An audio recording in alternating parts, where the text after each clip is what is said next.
السلام علیکم ورحمۃ اللہ وبرکاتہ۔ بسم اللہ الرحمن الرحیم۔ عزیز طلباء، تفسیر کے آج کے سبق میں ہم وقالوا اذا ضللنا فی الارض انا لفی خلق جدید سے پڑھنے لگے ہیں۔ توجہ فرمائیے۔ اعوذ باللہ من الشیطان الرجیم،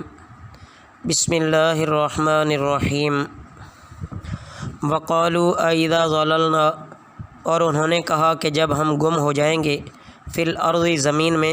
انا لفی خلق جدید، کیا ہم نئی پیدائش میں، بلکہ وہ بلقاء ربہم کافرون،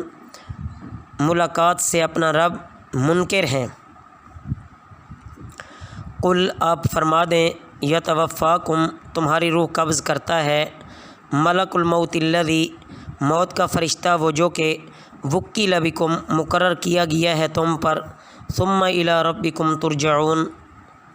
پھر تم اپنے رب کی طرف لوٹائے جاؤ گے۔ ولو تری، اور اگر تم دیکھو، اذ المجرمون، جب مجرم لوگ، ناکسو، جھکائے ہوں گے، رؤوسہم، اپنے سر، عند ربہم، اپنے رب کے سامنے، ربنا ابصرنا، اے ہمارے رب ہم نے دیکھ لیا، وسمعنا، اور ہم نے سن لیا، فرجعنا، پس ہمیں لوٹا دے، نعمل صالحا، ہم کریں گے اچھے عمل، انا موقنون، بے شک ہم یقین کرنے والے ہیں، ولو شئنا، اور اگر ہم چاہتے، لآتینا، ہم ضرور دیتے، کل نفس، ہر شخص کو، ہداہا، اس کی ہدایت، ولیکن حق القول، اور لیکن ثابت ہو چکی ہے بات، منی، میری طرف سے، لأملأن جہنم، البتہ میں ضرور بھر دوں گا جہنم، من الجنتی، جنوں سے، والناسی، اور انسانوں سے، اجمعین، اکٹھے، فذوقوا، پس چکھو تم، بما نسیتم، وہ جو تم نے بھلا دیا، لقاء یومکم ھذا، ملاقات اپنے دن اس کی، انا نسیناکم، بے شک ہم نے تمہیں بھلا دیا، وذوقوا، اور چکھو تم، وذوقوا عذاب الخلد، اور چکھو تم ہمیشہ کا عذاب، بما کنتم تعملون، اس کا بدلہ جو تم کرتے تھے۔ عزیز طلباء، ان آیات مبارکہ میں منکرین قیامت کو ان کے اعتراض کا جواب دیا جا رہا ہے۔ یہ پہلے بھی آپ کے سامنے گزر چکا ہے کہ وہ لوگ کہتے تھے کہ یہ بھلا کیسے ممکن ہے کہ جب ہمارے جسم مردہ ہو کر خاک آلود ہو جائیں گے، بالکل خاک میں ریزہ ریزہ ہو جائیں گے، خاک میں خاک ہو جائیں گے، اور بدن کے اجزاء گل سڑ کر نیست و نابود ہو جائیں گے، تو پھر ہم کیسے زندہ ہوں گے؟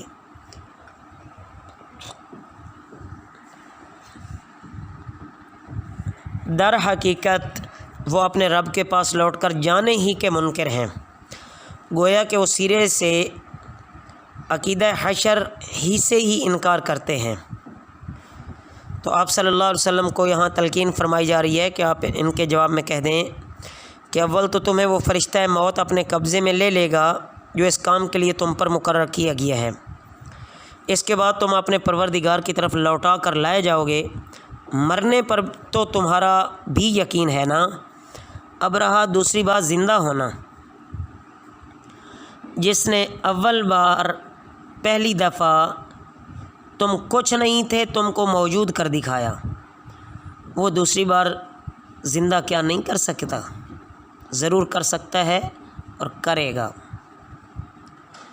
اس کے بعد بتایا جا رہا ہے کہ یہ جو مجرمین ہیں، یہ ذلت اور ندامت سے، شرمندگی سے سر جھکائے کھڑے ہوں گے، اور یہ کہیں گے کہ اے ہمارے رب، اب ہم نے آنکھ سے حشر کا معاملہ دیکھ لیا، اور ہمارے کان اور ہماری آنکھیں کھل گئیں، پیغمبر جو باتیں فرمایا کرتے تھے ان کا یقین آ گیا ہے، بلکہ آنکھوں سے مشاہدہ کر لیا کہ ایمان اور عمل صالح ہی اللہ کے ہاں کام دیتا ہے، اب ایک مرتبہ پھر ہمیں دنیا میں بھیجیے، ہم دیکھیں کہ پھر کیسے ہم نیک کام کرتے ہیں۔ لیکن دوبارہ ان کو نہیں بھیجا جائے گا، نہ ہی اللہ کا یہ ضابطہ ہے۔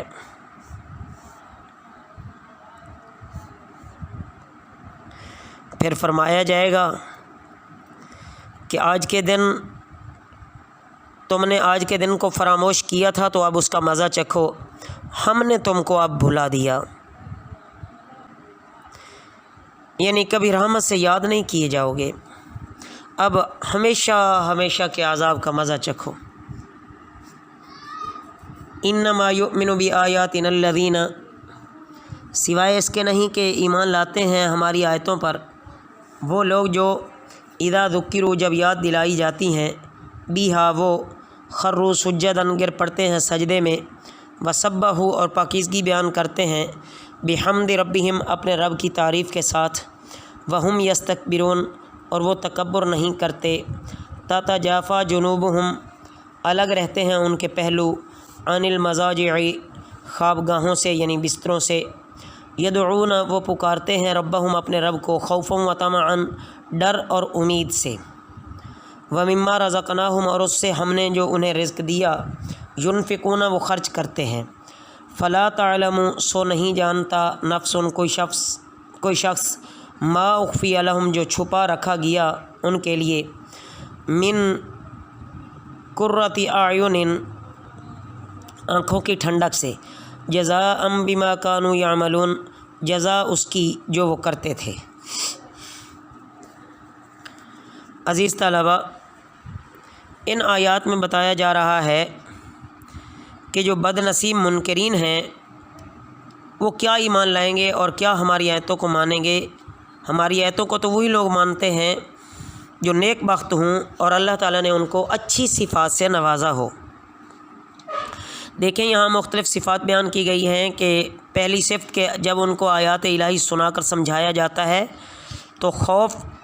اور خشوع و خضوع سے سجدے میں گر پڑتے ہیں۔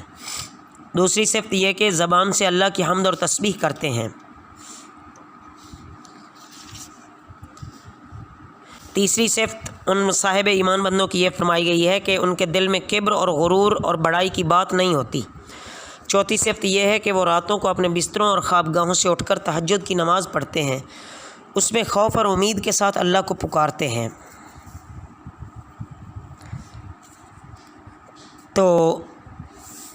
عزیز طلباء، پانچویں صفت بھی بیان فرمائی گئی ہے، وہ یہ کہ اللہ تعالیٰ نے جتنا رزق دیا ہے اس اللہ کے دیے ہوئے رزق میں سے یہ اللہ کے راستے میں خرچ کرتے ہیں۔ تو یہی نیک لوگ ہیں جن کے لیے اللہ نے وہ نعمتیں تیار کر رکھی ہیں جنہیں نہ کسی آنکھ نے دیکھا ہے، نہ کسی کان نے سنا ہے، اور نہ کوئی انسان کبھی اس کا تصور کر سکتا ہے۔ تو یہ انتہائی نعمتیں جو ہیں یہ سیلے میں اعمال حسنہ کا ہے، یعنی نیک اعمال کے سیلے میں یہ ساری کی ساری نعمتیں اللہ عطا فرمائیں گے۔ اللہ تعالی ہمارے قلوب کو بھی قرآنی انوار سے منور فرمائیں۔ وما علینا الا البلاغ المبین۔